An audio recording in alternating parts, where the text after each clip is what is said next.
इकडे सरकून का थोडा वेळ. सुंदर ते ध्यान बुद्धी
रूप पाहता लोचनी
भाग्यवंता हेची काम भाग्यवंता हेची काम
महाराज गोडसे.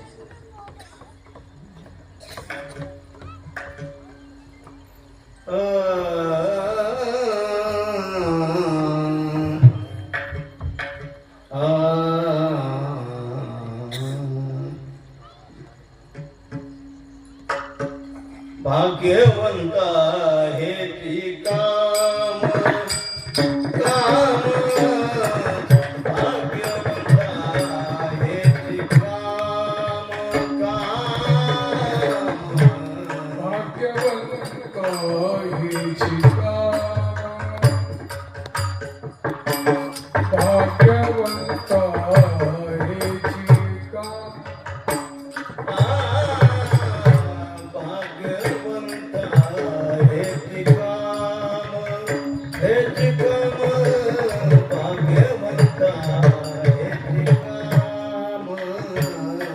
हेची काम भाग्यवंता हेची काम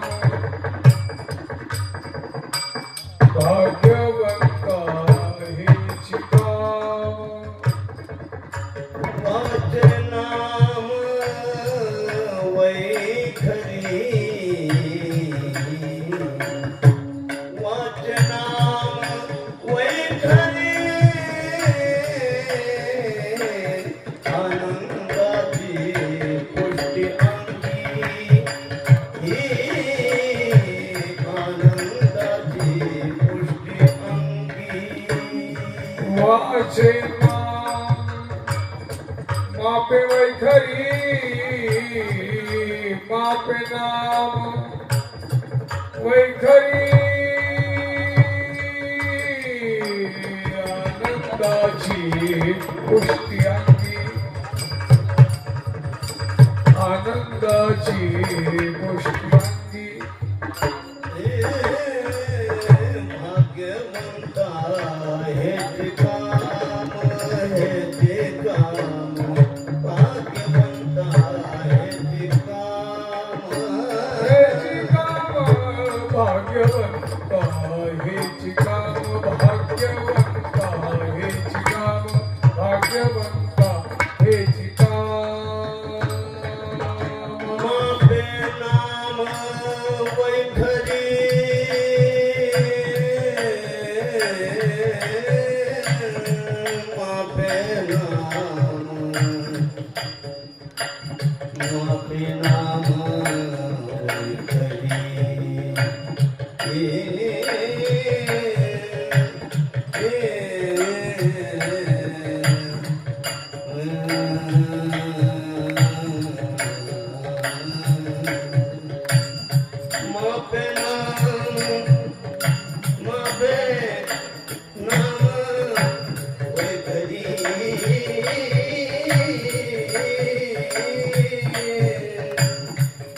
मापे नाम वैखरी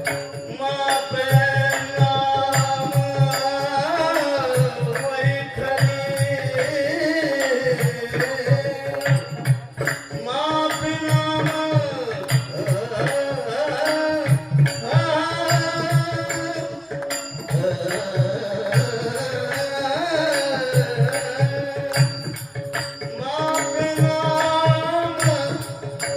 वैखरी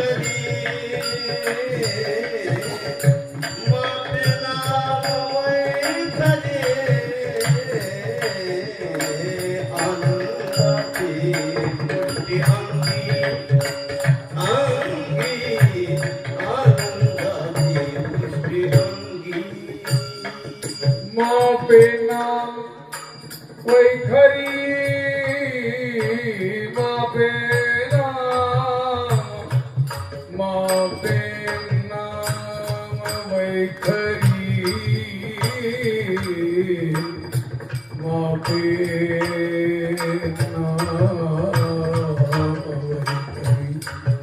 नाम वैखरी मापे नाम वैखरी मापे नाम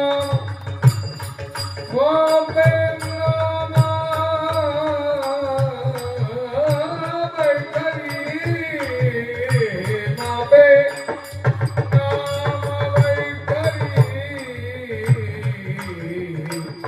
आनंद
श्रोते संगी पुष्टी अंगी आनंदाची पुष्टी अंगी श्रोते संगी उधरती उधरती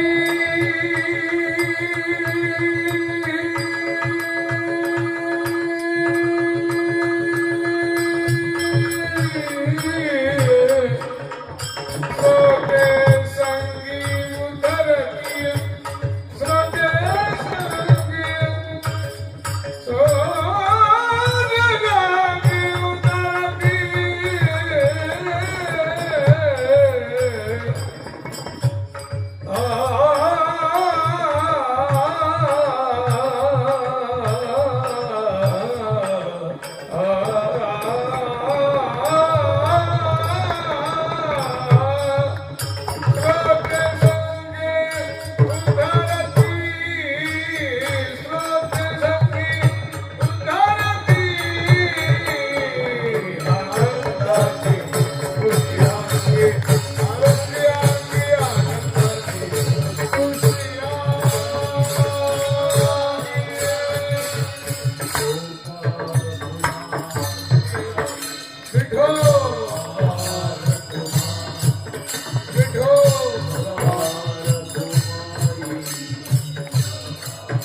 योवंदा हेची का भाग्यवंता हेची काम मापी नाम वैखरी.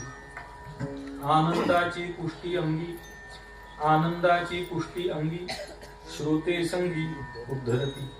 पिकले तया खाणे किती, पिकले तया खाणे किती, पंगती सुताळ. तुका करी प्रणिपात, तुका करी प्रणिपात, दंडवत आचार्या. आनंदाची पुष्टी अंगी, आनंदाची पुष्टी अंगी, श्रोते संगी उद्धरती. भोपाळ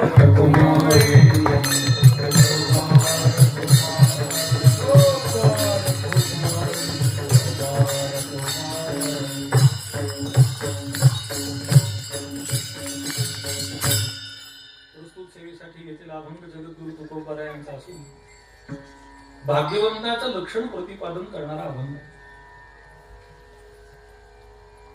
अभंगाचं काहीसं चिंतन करण्यापूर्वी सेवेचं प्रवृत्ती निमित्त श्रीमदाद्य जगद्गुरु शंकराचार्यांच्या अवतरणाच्या निमित्तानं या संत पंढरीमध्ये हा नाम महोत्सव होतो आहे. सध्या आपला संप्रदाय संक्रमणातून जात आहे. प्रत्येकानं अंतर्मुख होऊन आपल्या संत परंपरेचा, संत वाङ्मयाचा प्रामाणिक अभ्यास करण्याची आवश्यकता. कीर्तनासाठी जो काही अभंग घेतला जातो त्याला धरून बोलण्याची आवश्यकता.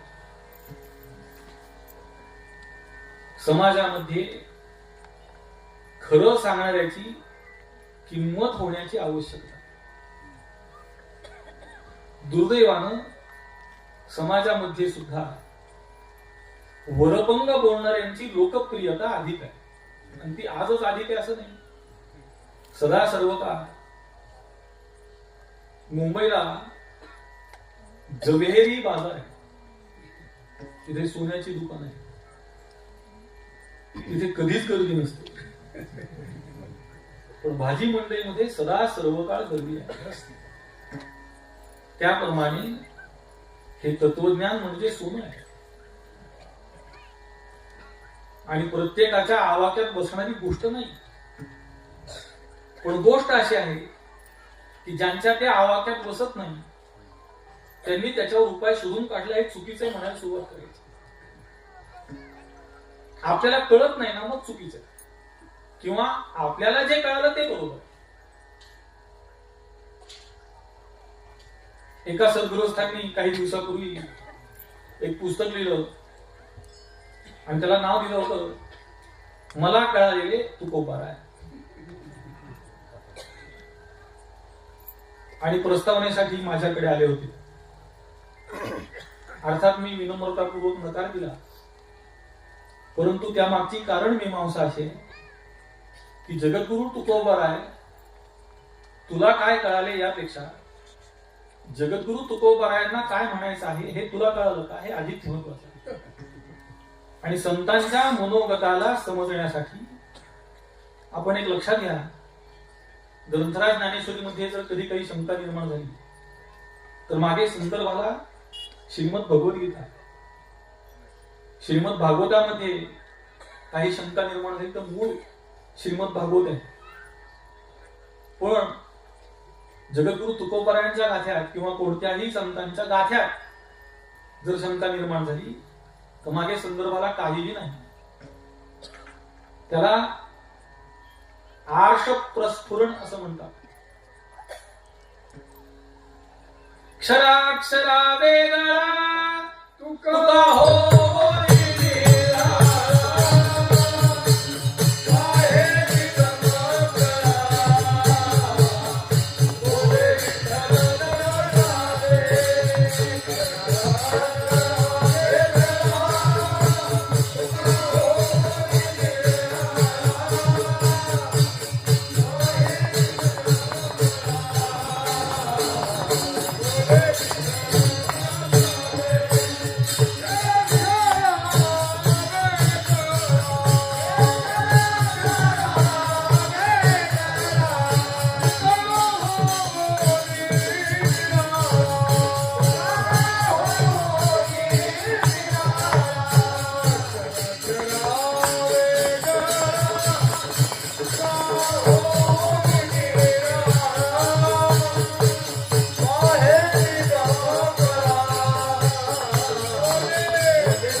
पाहे निगम कळा बोले विठ्ठल प्रसादे. कोण्याही तज्ञ माणसाला निगम शब्दाचा अर्थ जर विचारला तर तो वेद असा आहे. वेदाचं प्रामाण्य वारकरी संप्रदाया इतकं दुसरं कोणी मानत असेल असं मला वाटत नाही. काही लोक म्हणतात, म्हणजे खरं तर हा कीर्तनाचा विषय नाही, पण काळ विचित्र आला म्हणून सांगण्याची गरज आहे.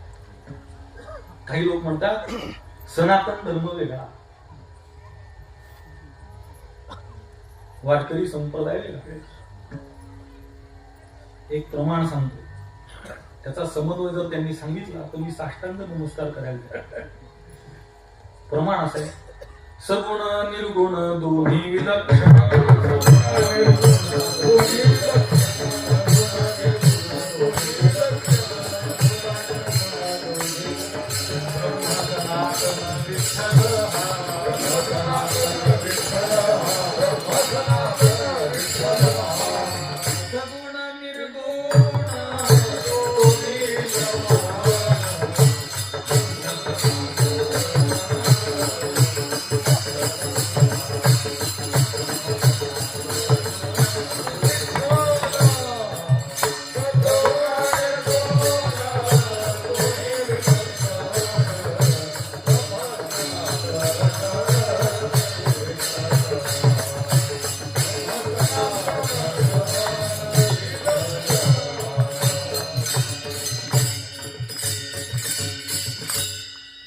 ज्याला ब्रह्म आणि ब्रह्मदेव यांच्यातला फरक कळत नाही ते लोक सांगतात आम्हाला.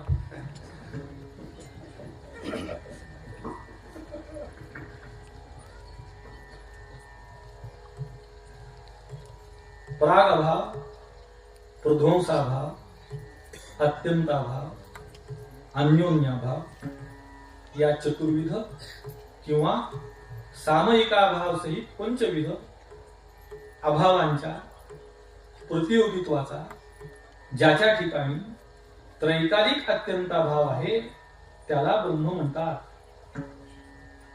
रेकॉर्डिंग करू नका कोणी, शक्यतो लाईव्ह व्ह्यू तर अजिबात करू नका.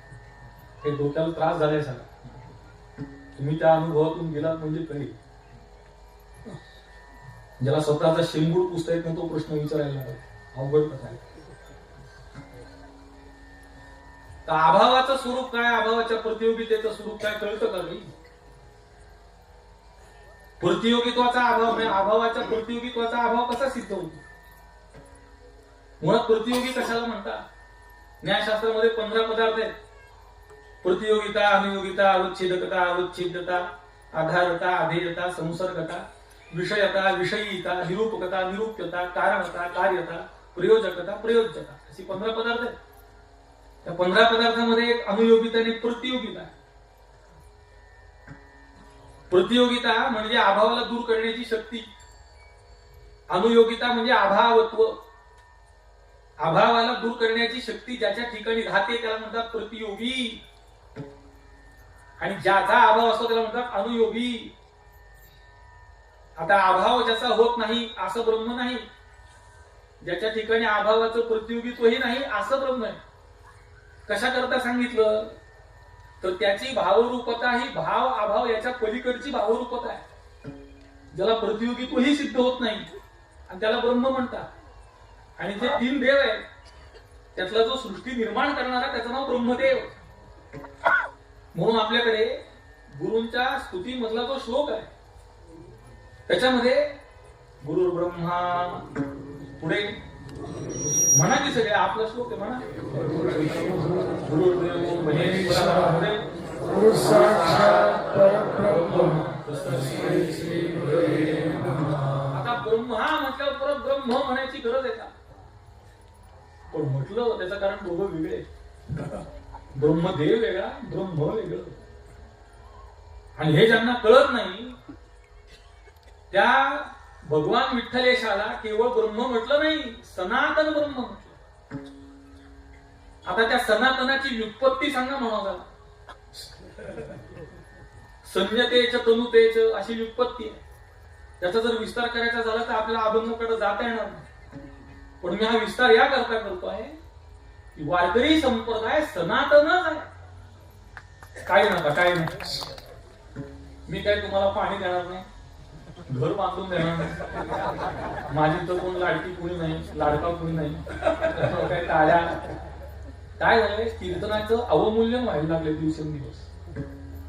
एखादं वाक्य बोललो मी, परवा एका ठिकाणी गेलो, तुम्हाला ठिकाण सांगत नाही कारण निंदा होईल, तर गेलो एका ठिकाणी आणि अशी ते 1-2 वाक्य बोललो तर ते साथीला उभे असले, वा वा वा वा क्या बात आहे असं म्हणायला.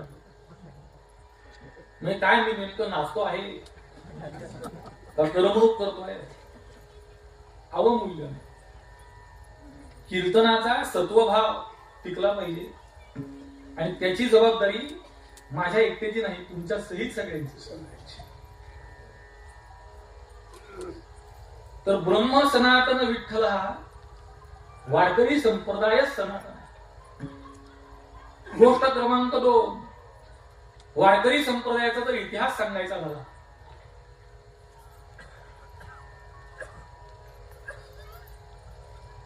महायोग पीठे तटे भीमरथ्यां वरम पुंडरीकाय दातुं मुनींद्रैः समागत्य तिष्ठन्तमानन्दकन्दं परब्रह्मलिंगं भजे पांडुरंगं. लिहिणारे आचार्य वारकरी. वारकरी असल्याशिवाय भजे पांडुरंग म्हणतात का?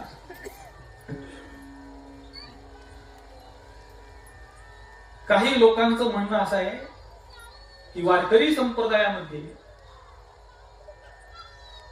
एक भगवान विठ्ठल जर सोडला तर कुठल्याही देवतेला मानित नाही. योग्य आहे, पण भगवान विठ्ठलेशाच्या स्वरूपामध्ये सर्व देवता आहे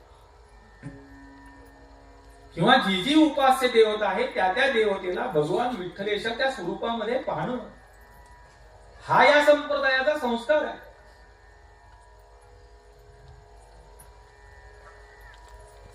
जगद्गुरु तुकोबरायांचा एक अभंग आहे, अल्ला देवे अल्ला दिलावे असा अभंग.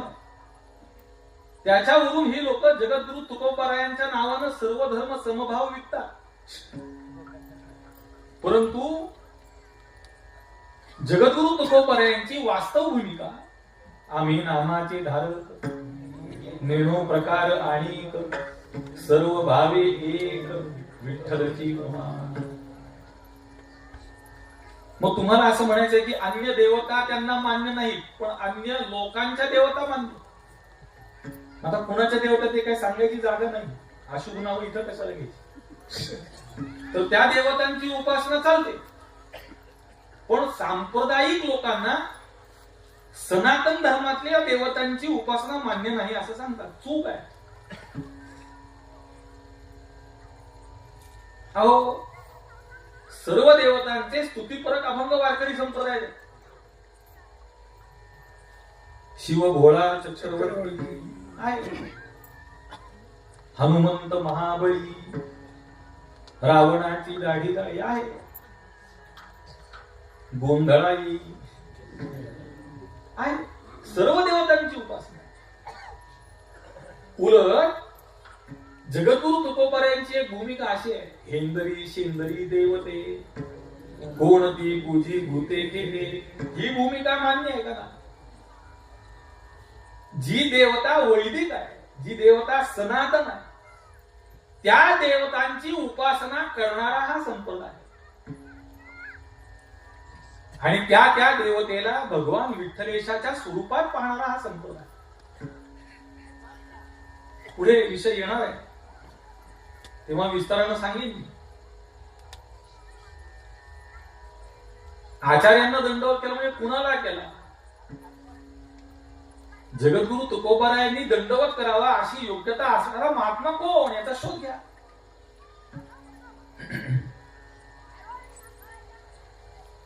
एक वारले, ते देवाघरी गेले.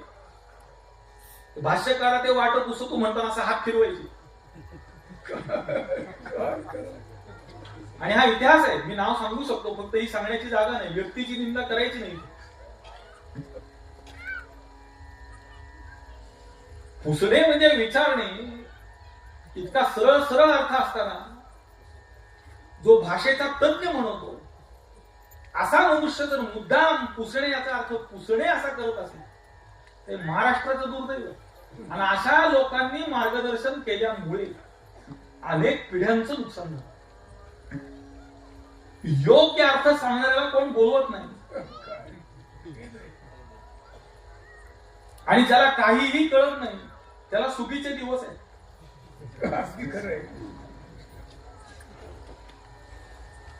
म्हणजे आमचे एक स्नेही आहे, त्यांच्याकडे दरपत्रक आहे कीर्तन करा. काय काय तुम्हाला प्रामाणिक मनापासून सांगतो, भीक मागून खा. मी स्वतः उत्तम प्रतीचा संडास धुणारा माणूस आहे. म्हणजे मी जर संडास धुतला त्यात पुन्हा धुता येणार नाही असं धुतो स्वच्छ. मी एक स्वच्छता करणारा माणूस आहे. परिसराची स्वच्छता, शरीराची स्वच्छता, मनाची स्वच्छता, बुद्धीची स्वच्छता, जळमट काढणारा हे काम चांगलं आहे ना. तर तुम्ही वेळ प्रसंगी संडास धुण्याचं काम करा, पोटा करता, चपला शिवण्याचं काम करा, ते काही कमी नाही, उत्तम. गुरुवारी महाराज मला सांगता चप्पल शिवायची तर अशी शिवायची की जगात कुणी चप्पल म्हणलं की तुझं नाव घेतलं होतं. असं काम करता आलं पाहिजे. कीर्तन विकून पोट भरणं हे कुठला धंदा आहे.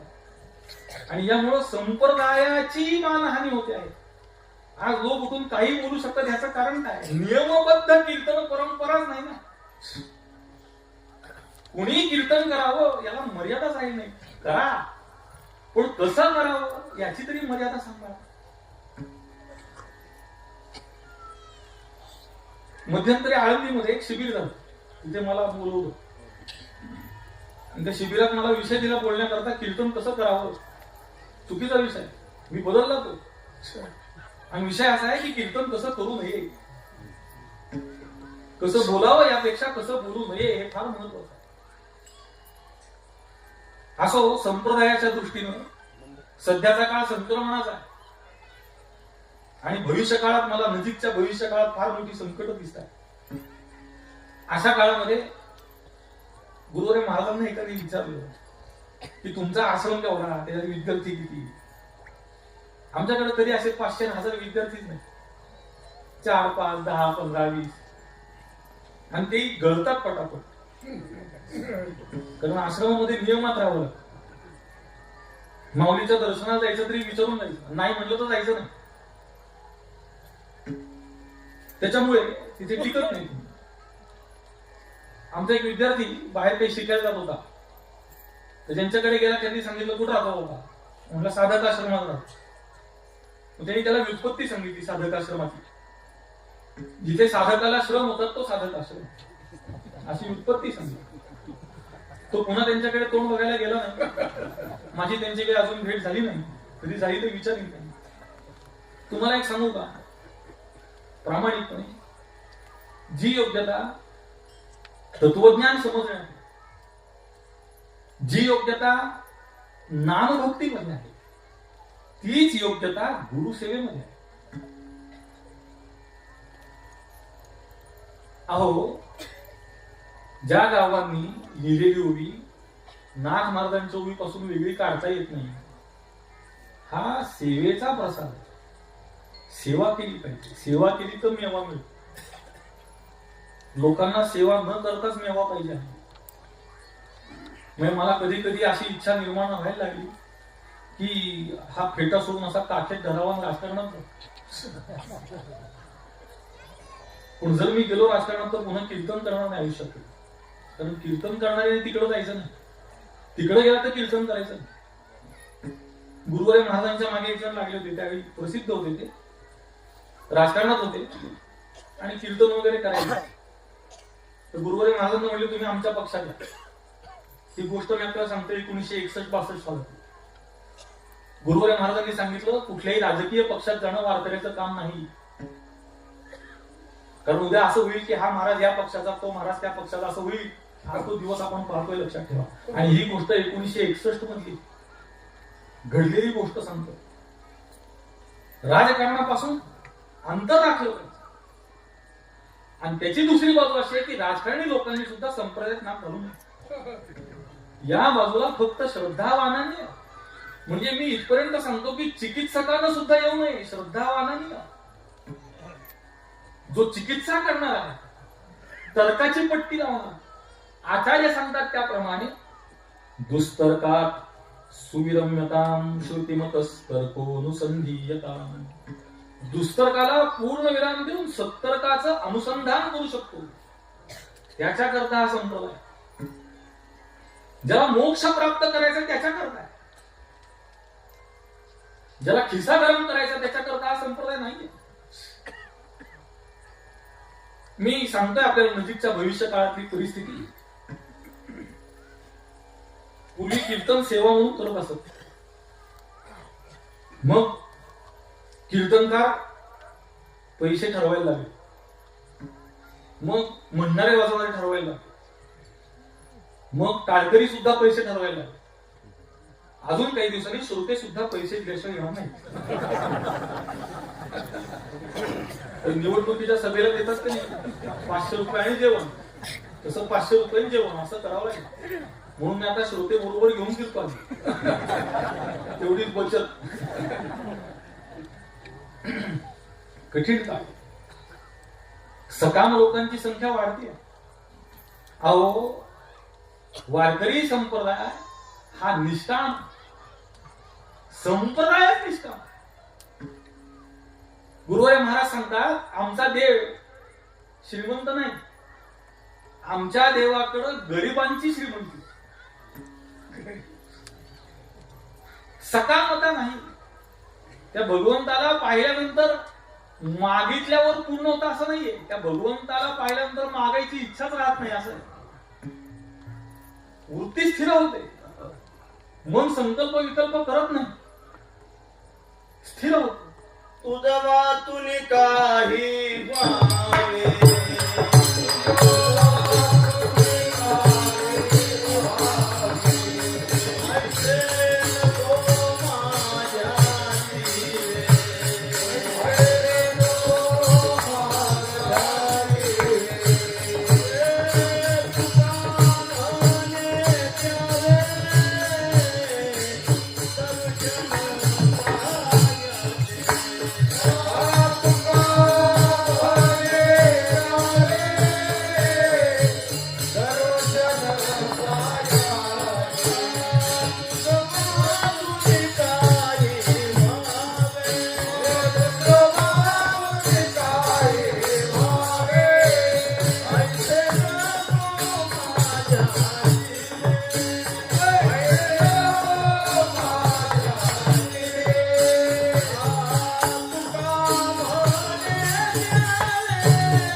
येणे सोसे मन झाले हाव भरी, परत माघारी घेत नाही. मनाची संकल्प विकल्पाची स्थितीच संपली.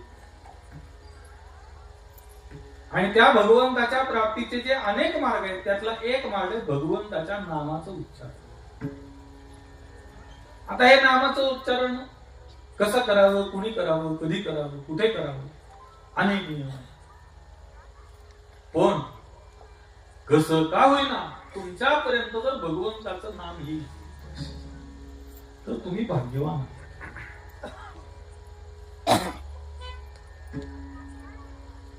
तुळशीची माळ घालत असताना ती कुणाच्या हाताने घातली पाहिजे असा काही नियम नाही. कोणी माऊलींच्या समाधीवर ठेवून घालतो, कोणी भगवंताच्या पायाशी ठेवून घालतो. तर माळ कुणी घालावी असा काही नियम नाही.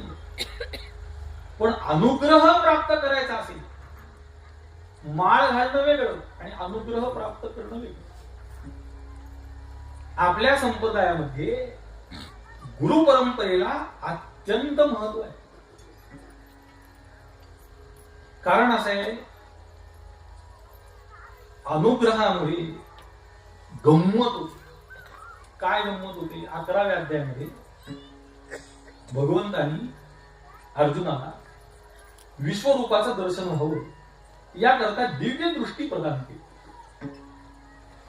आणि त्या दिव्य दृष्टीनं अर्जुनानं भगवंताच्या विश्वरूपाला पाहिलं. आता त्या मुखांची वर्णनं पहा, म्हणजे काट येतो अंगावर. म्हणजे काही मुख शिसारी आणणारी, काही मुख भीती वाटतील अशी, काही मुख आल्हाददायक, काही मुखामध्ये सैन्य चाललेलं आहे, काही मुखातून सैन्य बाहेर पडत आहे, असं सगळं वर्णन आहे. आणि त्या सर्व मुखांच्या दर्शनाचा एकत्रित परिणाम असा झाला की अर्जुन घाबरला. अर्जुन म्हणजे तुला संग्रामी हरू जिंकला असा तो घाबरला. आणि घाबरून त्यांनी काय केलं? डोळे घट्ट मिटले. आणि डोळे घट्ट मिटल्यानंतर डोळे बंद करण्यामध्ये सुद्धा 2-3 प्रकार आहेत. लहान पोरं जेव्हा डोळे बंद करतात ना, ते बंद करत नाहीत, फक्त असे किलकिले करतात आणि बारीक करून पाहत राहतात आजूबाजूला काय चालतं. तसे नाही, घट्ट मिटले. आणि झालं असं, कैसे अनुग्रहाचे करणे अर्जुना लागी नारायणे. ते अनुग्रहाचं करणं काय आहे तर अर्जुन सांगतो, डोळे उघडे असताना जे मी पाहत होतो, डोळे बंद केल्यानंतरही तेच दिसायला. कैसे अनुग्रहाचे करणे, हा, पार्थाचे पाहणे आणि न पाहणे दोन्ही व्यापिली तेने नारायण. पाहणं व्यापलं इथपर्यंत ठीक आहे, पण न पाहणं सुद्धा व्यापलं. हे अनुग्रहाचं सामर्थ्य. आणि याचा दुसरा भाग असा आहे की ज्याप्रमाणे अर्जुनाचं न पाहणं भगवंतानी व्यापलेलं आहे, त्याप्रमाणे महात्म्याचं मौन भगवंतानी व्यापलेलं असतं. आणि गुरोस्तु मौनम व्याख्यानम, त्याच्यात हे सगळं. म्हणून भाग्यवान कोणाला म्हणावं? हल्ली 101 रुपयाची पावती केली की भाग्यवान, खिसा गरम केला भाग्यवान. पद्धती अशी निर्माण झाली आता कीर्तनाची सुद्धा, की ज्याने आपलं कीर्तन ठेवलं त्याची 1 तासभर स्तुती करायची. मी प्रत्येक कीर्तन हल्ली तो श्लोक सांगतो, सुभाषित आहे. उंटाकडं लग्न होतं आणि त्याला कोणी पंडित मिळवणार, पण मिळाला तो मिळाला गाढव, म्हणजे 4 पायाचा. आणि उष्ट्राणांच्या गृहे लग्नम गर्दभाशांती पाठका. पुढे सांगतात परस्परम प्रशंसंती. अहो रूपम अहो ध्वनी. काय रूपम काय ध्वनी. आता ते उंटाचं रूप असं वळंबाचं लावलं तर कुठंच बसत नाही, आणि गाढवाचा आवाज असा की कुठल्या पेटीच्या कुठल्याच पट्टीत बसत नाही. कोण स्तुती करतात, तशी परिस्थिती आहे. हे थांबलं पाहिजे. अभंगाला सोडून बोलायचं असेल तरी तत्वज्ञानाच्या बाहेर नाही जायचं. एक कक्षा ठरवून घेतली की त्याच्या बाहेर नाही जायचं. भक्तीचं प्रतिपादन करा, हरकत नाही. ज्ञान प्रतिपादन करा, वैराग्य सांग. भक्ती ज्ञान विरहित इतरा गोष्टी न कराव्या, प्रेम वरे वैराग्याच्या युक्ती वराव्या, संत संगी अंतरंगी नाम बोल. ऐशी कीर्तन मर्यादा आहे संतांच्या घरची. आता सध्या असं आहे की एवढं सोडून सगळं चालतं. मी गमतीने सांगतो नेहमी की पंढरपूरला गेल्यावर काय करावं तर चंद्रभागे स्नान, विधितो हरिकथा, चंद्रभागे स्नान करावं, कीर्तन प्रवचन ऐकावं, भगवंताचं दर्शन घ्यावं. लोक पंढरपूरला जाऊन काय करतात? एवढ्या 3 गोष्टी सोडून सगळं करतात. लोकांना पंढरपूरच्या जमिनीचा भाव माहिती, पण चंद्रभागेचं स्नान करायचं माहिती. दुर्दैव. कुठे गेल्यावर काय करावं हे कळणं फार महत्वाचं. संतांकडे गेल्यावर कसं जावं, त्यांना काय मागावं, कसं मागावं, यावे दया काकुळती यावे दया तुलसी यावे दया तुलसी यावे दया तुलसी वेदांती सुपंथ वेदांती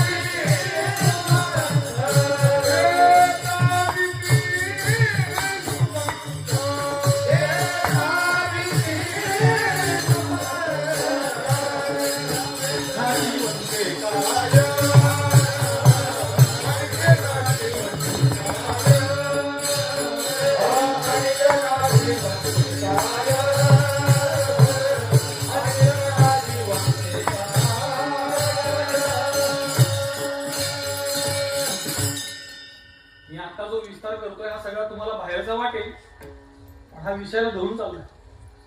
दंडवत प्रणिपात जो विषय आहे सगळा तर धरून चाललाय विषय. असा साखळ्या शेवटी जोडायच्या असतात. आधी त्या तयार करून घ्यायच्या. दागिन्याच्या दुकानात जा कधी साखळी तयार करताना आधी त्या कड्या तयार केल्या जातात आणि शेवटी जोडायच्या. आणि ज्याला ते जमतं त्यांनीच ते दोनदा करावं. जेव्हा काम तेव्हा करेल तुझ्या करो गोता खाय. तर भाग्यवंताचं लक्षण सांगतात. आता दोन प्रश्न आहेत. भाग्यवंता हेची का, याच्यावरच दोन प्रश्न आहेत. प्रश्न हा की ते काम करणारा भाग्यवंत आहे का भाग्यवंत असल्या ते काम करतो. दोन्हीत फरक आहे. जसं सद्गुरू कधी भेटतात, साधन चतुष्टयाने संपन्न झालं की भेटतात. पण साधन चतुष्टयाने संपन्न झाल्यानंतर जरी सद्गुरू भेटत असले तरी माऊली मात्र थोडं वेगळं सांगतात. आईसी करणे साम्य दशा होय जेथ विरेशा सद्गुरू तो पैसा भेटी. आता ही कर्मसाम्य दशा काय आहे? संचित आणि क्रियमान या दोन्हीचाही नाश झाला. ज्ञानाग्नीमुळे या दोन्हीचा नाश झाला आणि प्रारब्ध भोगून संपले. आता जी अवस्था निर्माण झाली त्याला कर्मसाम्य दशा म्हणतात. मग आता साधन चतुष्टयाने जर गुरु भेटत असतील तर कर्मसाम्य दशेने कसे भेटतात?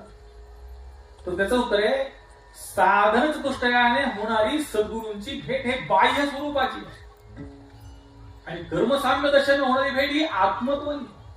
आत्मत्व असं आहे. गुरूंचा खरा शिष्य जर झाला ना तर तो गुरु कधी होतो कळत नाही. लक्षात ठेवा. त्याच्या नकळत तो गुरुत्वाला प्राप्त होतो. ज्याप्रमाणे भगवंताच्या नामाच्या उच्चाराने भगवंताची आत्मत्वाने प्राप्ती होते. राम म्हणता रामाची होईले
संतांना उपमा कोणाची द्यावी देता येते. तुम्हाला अतिशयोक्ती वाटेल पण वस्तुस्थिती एक वेळ देवाला उपमा देता येते, संतांना देता येते. गुरुजी फार परखड सांगायचे, मी तितकं परखड सांगत नाही, थोडं सौम्य करून सांगतो, कारण त्या परखड बोलण्याकरता लागणारा अधिकार वेगळा. त्यांचं म्हणणं असं आहे की जीवानं जीवाची कीर्तनात स्तुती करू नये. त्याच्या पुढे सांगतात जीवानं ईश्वराचीही स्तुती करू नये, जीवाने फक्त आपल्या सद्गुरूची स्तुती करावी. एवढं सामर्थ्य अवघड आहे, सोपी गोष्ट नाही मला. आता त्या विषयाकडे जात नाही मी, पण तुम्हाला त्याचा उल्लेख करून जातो. फक्त सद्गुरूंची आवश्यकता या करता आहे की भगवंताची प्राप्ती सद्गुरूंच्या द्वारात झाली. नामदेवरायांचं सगळ्यात मोठं उदाहरण आहे संप्रदाय. गुरुबाकाकांनी केलेली परीक्षा ही सगुण साक्षात्काराच्या नंतरची आहे, लक्षात ठेवा. गुरु शरणागती शिवाय आत्मबोध नाही, अनुभव नाही. गुरु विण अनुभव गुरु शिवाय नाही. तर भाग्यवंत हेच काम. तो भाग्यवंत हे काम करतो का, हे काम करणारा भाग्यवंत आहे?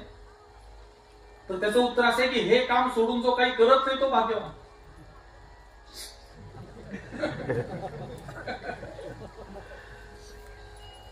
उठता बसता कामामध्ये काम, सतत भगवंताचं स्मरण नामोच्चारण. म्हणून तर इथे जगद्गुरु तुकोबारायांनी शब्द वापरला हेची. भाग्यवंत हे काम नाही दिलं, हेची काम. मी त्या काय वृत्तात बसत नव्हतं म्हणून तो च टाकला असं नाही. त्याची आवश्यकता आहे. संतांचं एक अक्षर सुद्धा, एक वेलांटी सुद्धा निरर्थक नाही, अर्थपूर्ण आहे. एका एका अक्षरात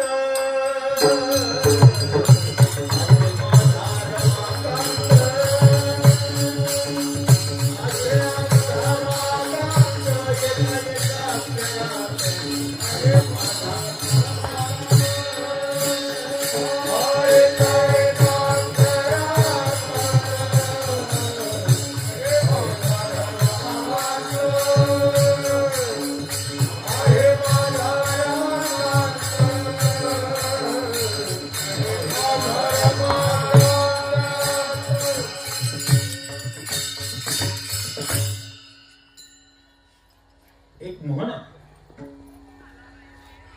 अर्धमात्रा लाघवेन वैयाकरणा हा पुत्रोत्सवम मन्यन्ते, अशी म्हण. त्याचा अर्थ असा की एखाद्या सूत्रामध्ये एखादी मात्रा जरी कमी करता आली तरी त्या वैयाकरण्याला अतिशय आनंद होतो. तसे संत वैयाकरणी आहे, संत साहित्यिक आहे. संतांचं वाङ्मय सूत्ररूप आहे. किंबहुना माऊली ज्ञानोबाराय म्हणतात जीवनसूत्र. व्याकरणाची सूत्र वेगळी, संतांकडे असणारं सूत्र हे जीवनाचं सूत्र आहे. जगाचे जीवनसूत्र महालया असे लिहिले ना, ते जीवनसूत्र त्यांच्या हातात आहे.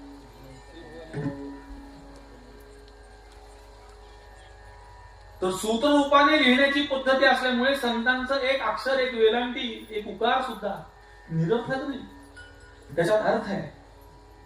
आणि इथे हेची म्हणत असताना चकाराच्या द्वारा अन्यांची व्यावृत्ती केलेली आहे. ज्याला शुद्ध मराठीमध्ये असाधारण धर्म म्हणतात, तो सांगण्याचं काम चकार करतो. ह्यालाच म्हणजे हा सोडून अन्यांना नाही.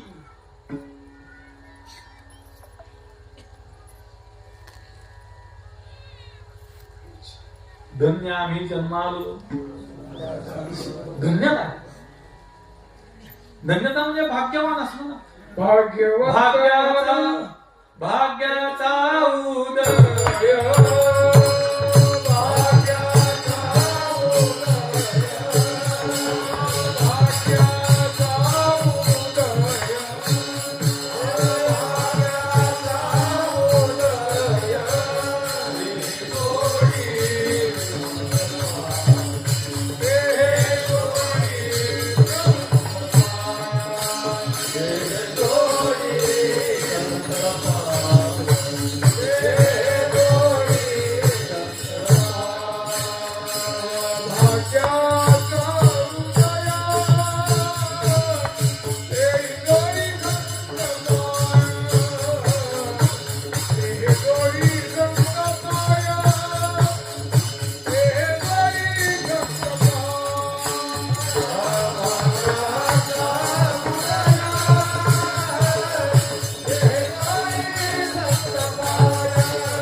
क्षण आहे. ऐसे भाग्य काही गात होई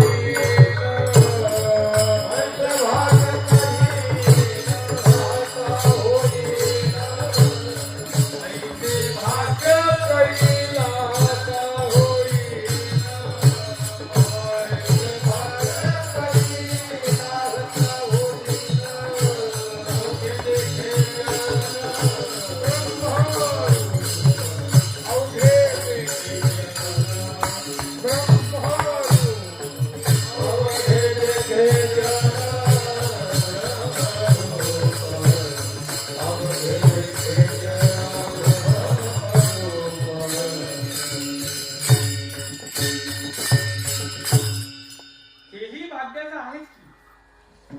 मग हे छी का म्हटलं, हे छी म्हटलं याचं कारण त्यावेळी समोर बसलेला जो श्रोता आहे त्याचा अधिकार तो.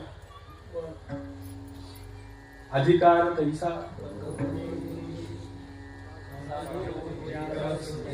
पूर्वी श्रोत्यांना पाठांतर बऱ्यापैकी होत,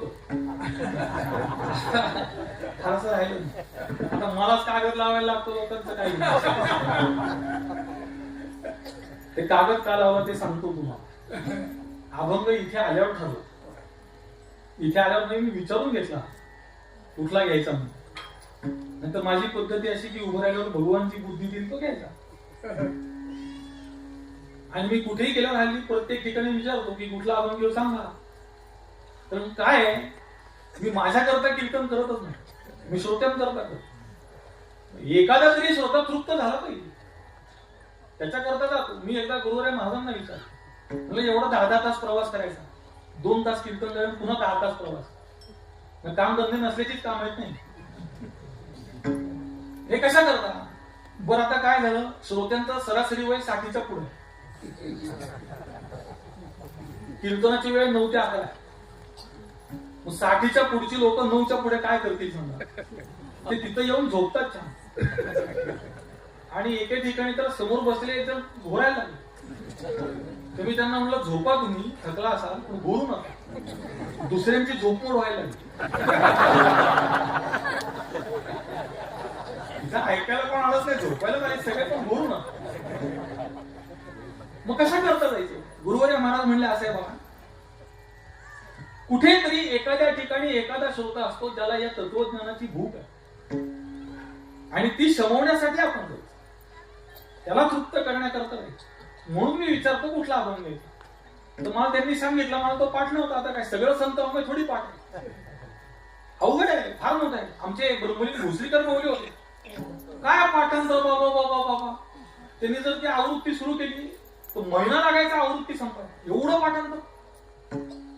आणि सतत पाठांतर म्हणणे, प्रपंचाच्या गप्पा नाही, ही पाटी लिहिली होती त्यांनी. इथे प्रपंचाच्या गप्पा करू नयेत अशी पाटी लिहिली. वैराग्य म्हणजे मूर्तिमंत वैराग्य. त्यांच्या पायात जखम झाली, त्यात आली पडली. आमचे राजे त्यांना घेऊन गेले डॉक्टरांकडे. राजे आता ब्रह्मलीन झाले पण डॉक्टर आहेत अजून, त्यांच्याकडे नेलं तर ती आळी ते औषध टाकून काढायला लागले. त्याने औषध टाकू दिलं नाही, बाहेर आलेली आळी आत घालायला लावली. ते म्हणले ती मुकी आळी तिचं खाद्य खाते, तिला मारता कस काय त्या जीवाला म्हणून त्या आळी. आणि माझं प्रारब्ध मला भोगून संपवू द्या. बाहेर आलेली आळी परत जखमेत घातली. या भावाला प्राप्त झालेला महात्मा. देहाचं मिथ्यात्व तोंडाने सांगणं सोपं आहे महाराज, प्रसंग आल्यावर कळतं काय मिथ्यात्व काय सत्य. आचार्य एकदा गेले जंगलात, वाघ आला पळ, शिष्य होते करून. आता आचार्य म्हणजे मिथ्यात्वाचे प्रणेते. तो शिष्य विचारतो तुम्ही पळालात कस काय, जग तर मिथ्या आहे. मग जग मिथ्या तर वाघ आहे मिथ्या, वाघ मिथ्या तर तुम्ही पळाले कस काय. आचार्य म्हणले पलायन आपली मिथ्या. जग जर मिथ्या आहे, वाघ जर मिथ्या आहे, तर पलायन सत्य कसं. हेही मिथ्या. याला प्रत्युत्पन्न मतित्व म्हणतात. आता फारसं राहिलं नाही शिल्लक ते. माऊलींचा शब्द आहे, नवनवोन्मेषशालिनी प्रतिभा. असे नवीन नवीन धुमारे फुटले पाहिजे त्या बुद्धीला, तत्वज्ञानाचे, भक्तीचे. त्या भक्तीचे धुमारे फुटले पाहिजे. आता धुमारे फुटणं माहिती का नाही माहित नाही मला. आता नवीन पिढीला तर हे शब्दच कळत नाही. मुंबईत गेलो मी, तर टॅक्सीचा जो चालक होता तो मराठी होता आणि तो माझ्याशी बोलायला लागला. मला फार आश्चर्यच वाटलं. मुंबईत मराठी बोलणारा माणूस भेटणं म्हणजे फार भाग्याचं आहे. नाही तर मराठी माणूस मराठी माणसाला हिंदीत बोलतो अशी परिस्थिती. तर तो मला म्हणला, काल एक मराठी मुलगा गाडीत बसला, उतरल्यावर त्याने विचारला किती झाले, मी सांगितलं 185. त्याला कळलं नाही म्हणून. मग त्याला मी जेव्हा 185 असं सांगितलं तेव्हा कळलं ही परिस्थिती आहे सध्याची. असं होतं. मी सांगतायच्या करता धुमारे फुटले पाहिजे, तसे त्या नामभक्तीला धुमारे फुटले पाहिजे. आणि त्या धुमारे फुटण्याचं नाव आहे मापी नाम वैखरी. धुमारा फुटला पाहिजे अनावरते.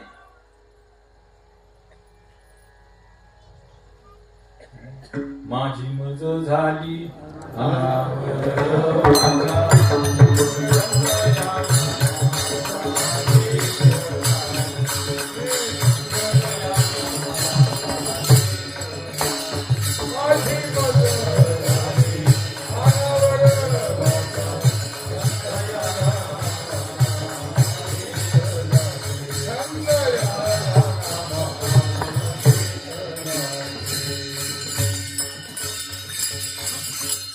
ठरलेली वेळेची मर्यादा झालेली म्हणून अभंगाचा भावार्थ झाला असं समजून, कारण झालेला नाही होणं शक्य नाही.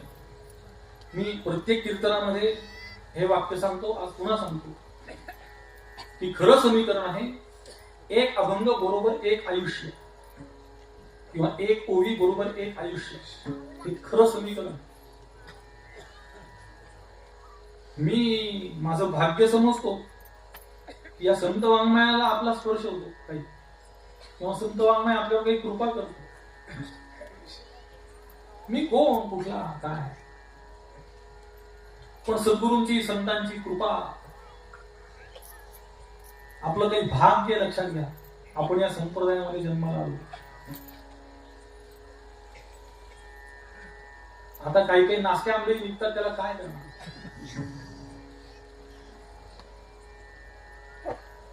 नाश्ता आंबा जर निघाला, नाश्ता आंबा निघणं हे फार दुर्दैवाचं नाही, पण एका आंब्याला लक्षात घेतलं नाही म्हणून सगळी पेटी नासली हे मात्र दुर्दैवाचं.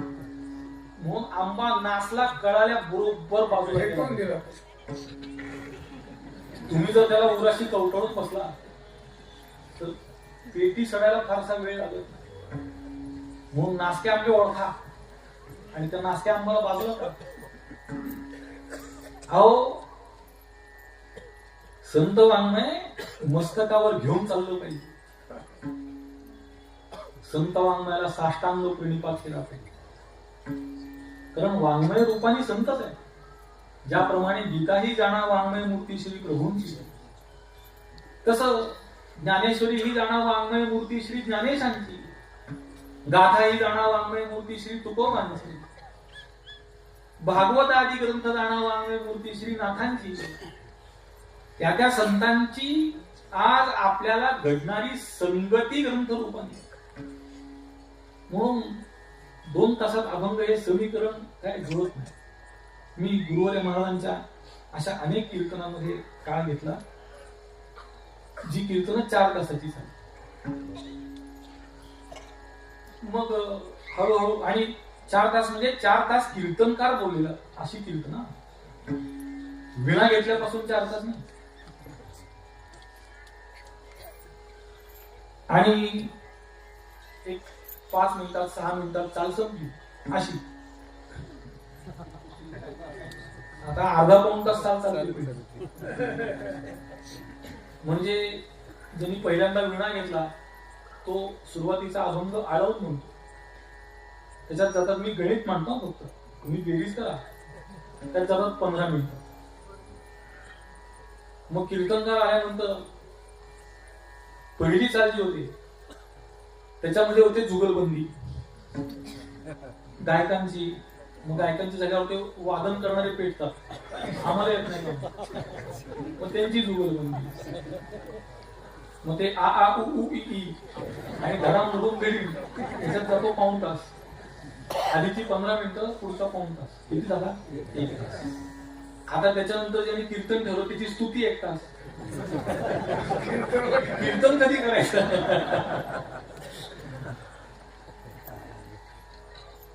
का होईना 2 तास ही वेळ पूर्णही नाही.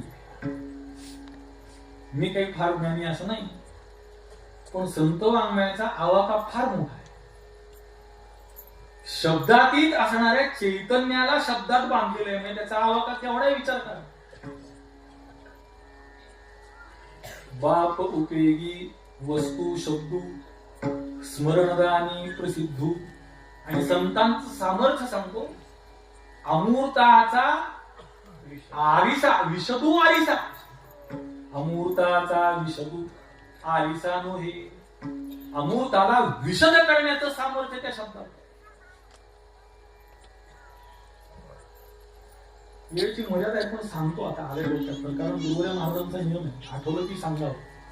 जर मी आजच रात्री मेलो तर माझ्या बरोबर गेलो, ते समाजापर्यंत गेलो. एवढा प्रवास करून आलोय तर सांगून गेलं पाहिजे. असं आहे. प्रमाण विचारामध्ये खरं तर सगळ्यात प्रबल प्रमाण प्रत्यक्ष. कारण प्रमात्याशी वर्तमान संबंधी असा विषय आहे.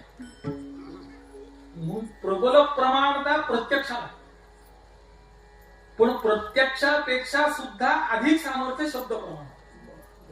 कशामुळे? तर महावाक्याच्या उपदेशाचं साधन होणार असं शब्द प्रमाण. आणि शब्द प्रमाणाच्या द्वारा महावाक्याच्या केलेल्या उपदेशाचं प्रत्यक्ष करून देण्याचं, अनुभव देण्याचं सामर्थ्य त्या शब्दात. म्हणजे प्रत्यक्षाने येणाऱ्या अनुभवापेक्षाही सरस अनुभव देण्याचं सामर्थ्य शब्दात. म्हणून सगळ्यात प्रबल प्रमाण शब्द. आणि त्या शब्द प्रमाणामधलं सुद्धा सगळ्यात प्रबल श्रुती, वेद. आणि त्या वेदाचे वेदानुकूल किंबहुना वेदानुगामी संत पुरस्कृत असा आमचा संप्रदाय. म्हणून त्या वेदमार्गे मुनी गेले पुष्कळ प्रमाणे. आता ती काय सांगून उपयोग आहे? तुम्हाला एक सांगतो, चर्चा कोणाशी करावी ते सांगतो. जो असं म्हणतो, पहिलं त्याच्याशी चर्चा करावी, जो असं म्हणतो की देव आहे, त्यात आनंद आहे, म्हणजे जो श्रद्धावान अशा मनुष्याशी चर्चा केल्यानंतर भगवंत सांगतात त्याप्रमाणे तुष्यंती, ती आनंदाला कारण होते. कुणी नाही भेटलं तर म्हणती असं. अत्तरासारखं ज्ञान लक्षात ठेवा. विकलं गेलं तरी आनंद आहे, विकलं नाही गेलं तरी सुगंध आहे, आनंद. तसं जो देव आहे असं म्हणतो, जो श्रद्धावान आहे त्याच्याशी. आणि दुसरं, देव आहे किंवा नाही असा ज्याला संशय त्याच्याशी. जो देव नाही असं म्हणतो त्याशी चर्चा करायची नाही. उलट अशी लोक आयुष्यात कधी भेटू नयेत अशी देवाला रोज प्रार्थना करा. अहो, त्याचं तोंड बघून दिवस वाईट करायचं काही कारण नाही. जो संतांची निंदा करतो, जो भगवंताची निंदा करतो, आता असं आहे की त्याच्या कर्माचा हिशोब भगवंतांनी ठेवला असेल का नाही? ठेवला आहे. मग ते कर्म जेव्हा समोर उभं राहील ना, तेव्हा पश्चाताप होईल ना. पण तेव्हा वेळ गेली, आता पश्चाताप करूनही उपयोग नाही. ज्यांची वेळ गेली त्या लोकांनाही पश्चाताप होईल ना.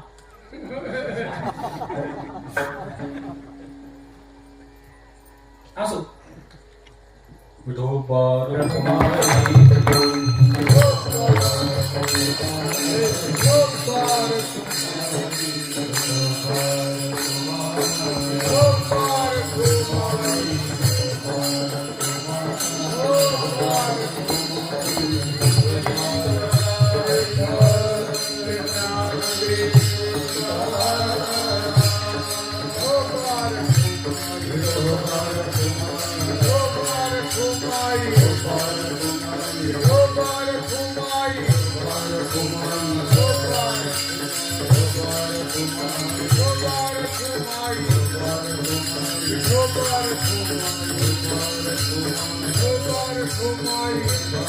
Kumari,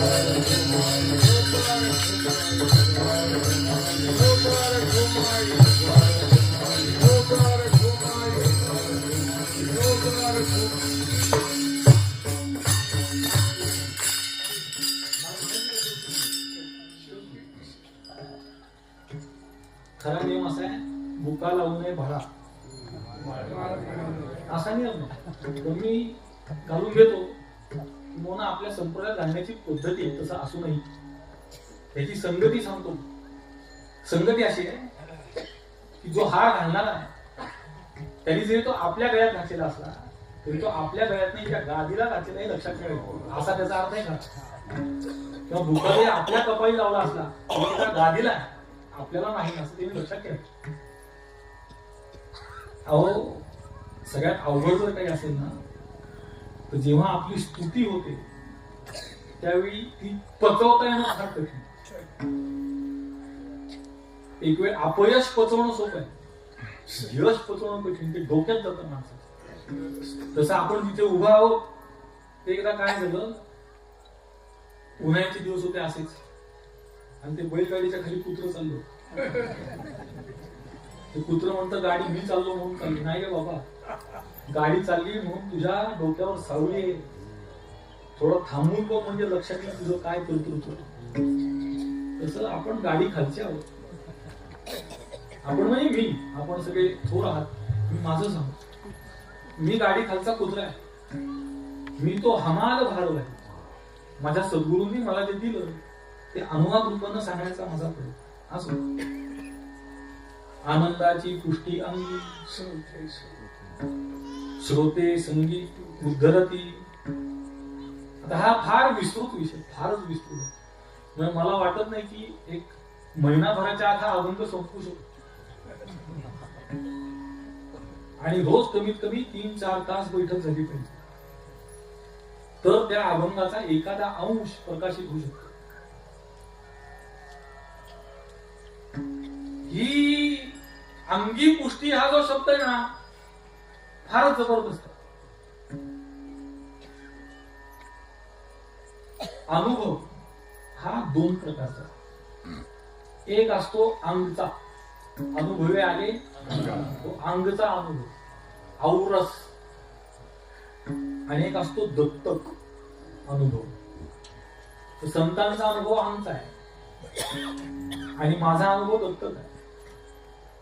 पण एक निश्चित सांगतो, दत्तक असला तरी संतांचा दत्तक घेतला, बाकी कुणाचा दत्तक घेणं काय खरं नाही. रोज प्रपंचात पाहतो मी, अवघड आहे प्रपंच. संसाराचे अंगी अवघीच व्यसन, अवघीच व्यसन, अवघीच. किती लांबवा दीर्घने प्लुत करा तेवढी सगळी त्याच्यात. पण आम्ही या कीर्तने, आम्ही जर काही वाचलो तर या कीर्तनामुळे वाचलो. लक्षात ठेवा, जर भगवंताच्या नावाची सद्गुरूंची भेट झाली नसती. मी विचार करतो स्वतःच्या विषयी सुद्धा की माझ्या किती कोटी जन्मांचं काही पुण्य असेल म्हणून मी तिथं जन्माला आलो. जर मी कुठं दुसरीकडे जन्माला आलो असतो काय केलं असतं, काय झालं असतं. अहो असं आहे, माणसाच्या जन्माला येऊन सुद्धा मी माणूस आहे कळणं अवघड. आपल्याला तर मी ब्रह्म आहे कळण्याची योग्यता प्राप्त झाली.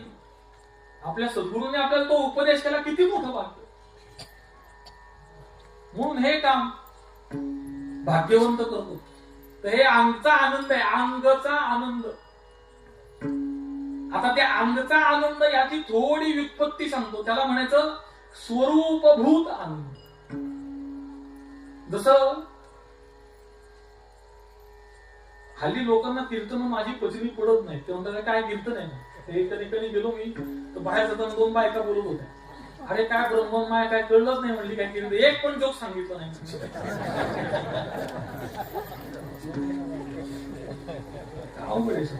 तर स्वरूपभूत आनंद म्हणजे स्वरूपभूत ज्ञान.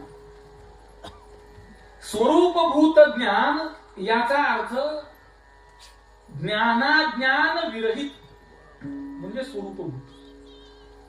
ज्ञान अज्ञान विरहित नाम वृत्ती ज्ञान रहित. नाम मृत्युपहित नसलेलं. ज्याप्रमाणे एखाद्या बाह्य पदार्थाच्या प्रकाशनामध्ये मृत्युपहित चैतन्य आहे किंवा निद्रावस्थेमध्ये आवृत चैतन्य आहे, त्याप्रमाणे आवृत नसलेलं किंवा उपहित नसलेलं असं जे चैतन्य, असं जे ज्ञान, असा जो आनंद, त्याचं नाव आंगचा. आणि त्याचा परिणाम काय? पुष्टी. पुष्टी नाम घनता.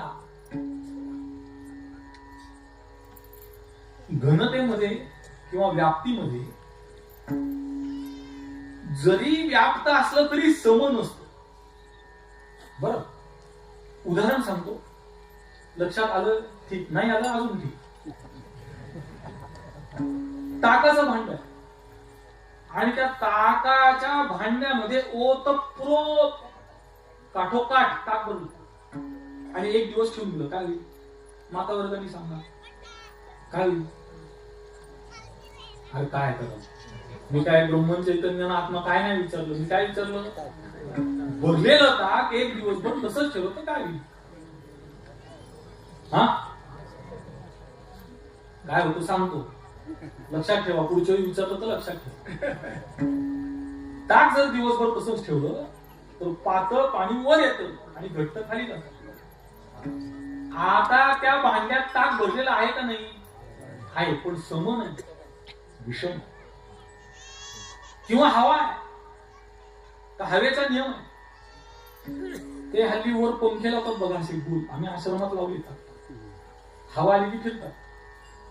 खाली तापमान कमी होतं. त्याच्यामुळे कसं कमी होतं?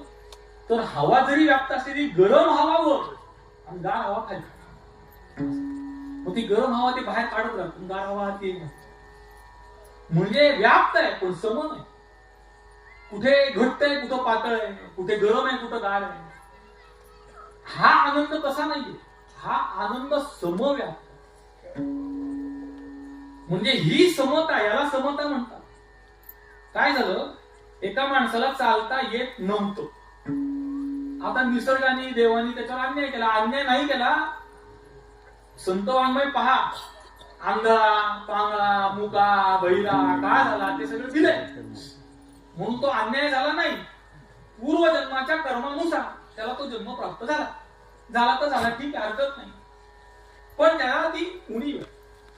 मग आता काय ठरलं? आता असं ठरलं की याला न्याय द्यायचा आणि समता स्थापित करायची. समाजामध्ये समता स्थापित करायची. मग आता कशी समता स्थापित करायची?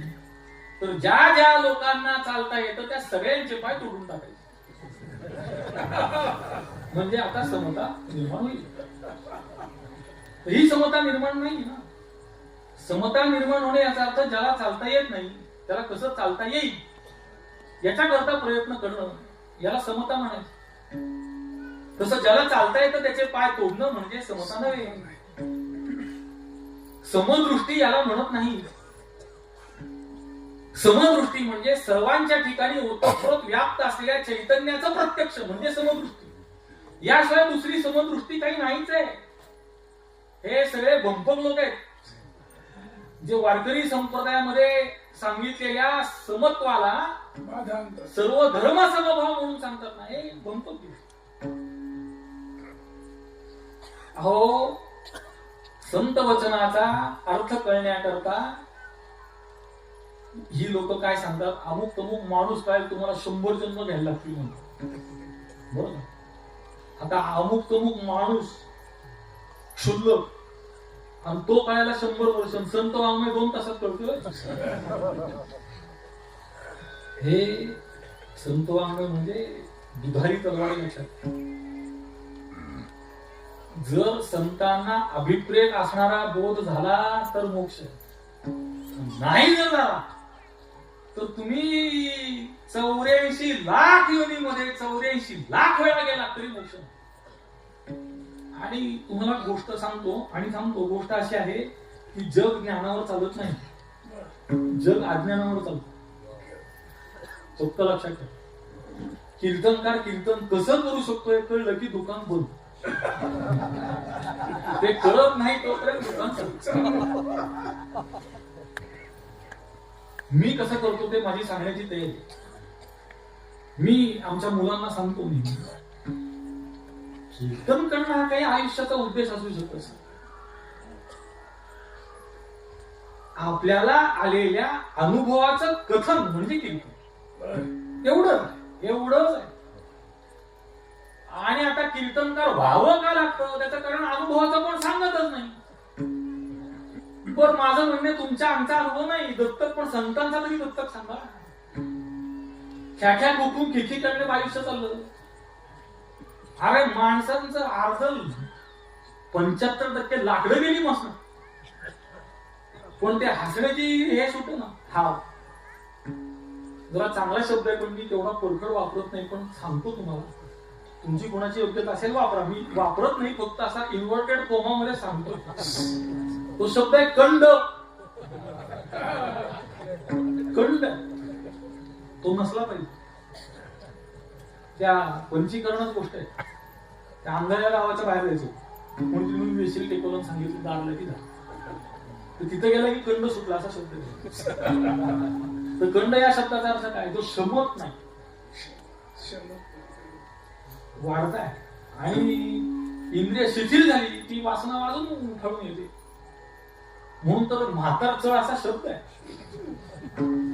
इंद्रिय शिथिल झाली की वासना अजून वाढते. वासना दाबायची नाही, वासना गळून पडली, निवृत्त झाली, दाबली की उखडली. आणि शक्ती तोपर्यंत दाबू शकता तुम्ही, शक्ती संपल्यावर असं पुष्कळ आहे. बरं, त्याच्यावर असं आहे की सगळ्यांचाच उत्तर गाते, श्रोते आणि पाहते, चतुर विनोदी दुष्टिते या सकळाते विनोद करा विठ्ठल स्मरण. कारण सगळ्यांना मोक्ष आहे म्हणून संगे श्रोते उद्धरती असं. मुख्य वर्माचा एकच भाग दंडवत आचार्य,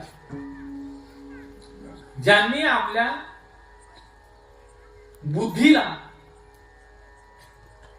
प्रकाशित केले,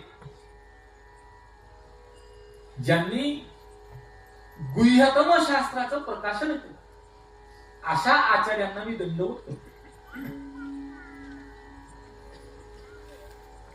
आचार्य तरी काय सांगतात शेवटी? किं ज्योतिस्तव भानुमान हनिमे रात्रौ प्रदीपादिकं स्यादेवं रविदीप दर्शन विधौ किं ज्योतिराख्याहि चक्षुस्तस्य निमीलनादि समये किं धीर्धियो दर्शने किं तत्राहमतो भवान् परमपं ज्योतिस्तदस्मि प्रभु. मी स्वतः ज्योतिस्वरूप. आणि संतांनी आचार्यांचा अनुवाद केलेला प्रतिध्वनी एकाही संतांच्या वाङ्मयामध्ये सिद्धांताच्या प्रतिपादनात केसभर सुद्धा फरक नाही. श्रीमदाद्य शंकराचार्यांपासून, वेदापासून, उपनिषदांपासून, श्रीमदाद्य शंकराचार्यांपासून तुकोबारायांपर्यंत, निळोबारायांपर्यंत सिद्धांताच्या प्रतिपादनामध्ये केसभर सुद्धा फरक नाही. आता याचा प्रतिध्वनी आहे रवी दीप हिरा दाविती देखणे अदृश्य दर्शने संतांची, असा त्याचा अनुवाद आहे. संतांच्या कृपेने मी ज्योती आहे असं ज्ञान होतं म्हणून दंडवत आचार्य. पुष्कळ आहे सांगण्यासारखं. माझ्याकडे पुष्कळ आहे असं नाही, पुष्कळ आहेच. संत वाङ्मयाची एक गोष्ट सांगतो तुम्हाला. मी इंद्रायणी मातेच्या कुशीत वाढलेला आहे. ती इंद्रायणी माता आमची प्राणप्रदाती आहे. आता तिची दुरवस्था झाली, यातना होतात हृदयाला. त्या इंद्रायणी मातेमध्ये जो येणारा प्रवाह आहे, तो प्रवाह आपल्याला कुशीत घेतो. फक्त ती दृष्टी असली पाहिजे. तसा हा माझ्यापर्यंत आलेला प्रवाह आहे, माझ्या परंपरेचा. आणि तो निष्काम भावनेने माझ्यापर्यंत येऊन पोचला आहे. तो आपल्यापर्यंत आणण्याचा मी प्रयत्न केला. यात जे योग्य आहे, शास्त्र संवादी आहे, ते माझ्या सद्गुरु परंपरेचं आहे, माझ्या श्री सद्गुरूंचं आहे. आणि जर काही शास्त्र विसंवादी असेल, चुकीचं असेल, तर ते माझं स्वतःच आहे. योग्य त्याचा अंगीकार करा, अयोग्य माझं माझ्याजवळ राहू द्या. झालेली सेवा रुक्मिणी प्राणसंजीवन बाप विठ्ठलेशाच्या चरणी, महाकैवल्य तेजो निधी ज्ञानोबा आहे, जगद्गुरु तुकोबा आहे, सकल संत परंपरा, सकल गुरु परंपरा, तीर्थरूप गुरुवर्य महाराज, तीर्थरूप आईसाहेब, तीर्थस्वरूप मालक या सर्वांच्या चरणी समर्पित करून सेवेला विराम. ज्ञानेश्वर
पुंडरीक वरदा हरि विठ्ठल श्री ज्ञानदेव तुकाराम हरिनाथ भगवान माऊली ज्ञानेश्वर महाराज जगद्गुरु श्री संत तुकाराम महाराज आद्य जगद्गुरु श्रीमद शंकराचार्य भगवान सब साधु संतन की